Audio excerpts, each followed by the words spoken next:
வாழ்க்கை பயணத்தோட நாள் 19 காலையில பார்த்தீங்கன்னா, ஒரு டீ குடிக்கலான்னு அன்னைக்கு நாளே எனக்கு செயல்படாது. காலையில வீட்டுக்குள்ளேல தண்ணி இருந்திருந்து, மகாராஜா தண்ணி எடுத்து ஊத்துறியான்னு கேட்டாங்க. சரி கொண்டாங்க மகாராணி அப்படின்னு சொல்லிட்டு நானே ட்ரம்ல ஃபுல்லும் தண்ணிய ஏத்திட்டு மோட்டர் போட்டு மேலே ஏத்தி விட்டேன்.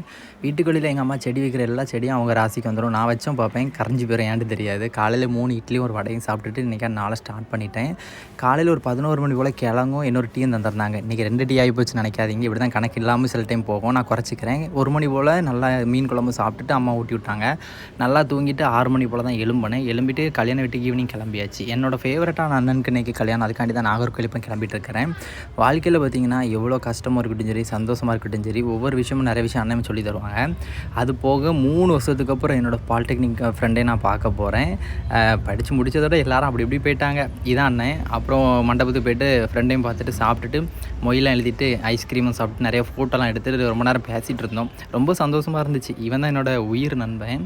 இவன் மட்டும்தான் நிரந்தரமாக இருக்கிறான். அப்புறம் பேக்கரி போய்ட்டு ஒரு டீயும் குடிச்சிட்டு நிறைய விஷயம் பேசிகிட்டு இருந்தோம். மச்சான் படிப்புலாம் முடிச்சுட்டு நீ ஒர்க் தான் போகணும் அப்படின்னு சொல்லிட்டு பேசிட்டு அந்தால வீட்டுக்கு வந்தாச்சு. வீட்டுக்கு வந்து ஒரு கப் பால் குடிச்சிட்டு இன்றைக்கா நாளை முடிச்சிட்டேன்.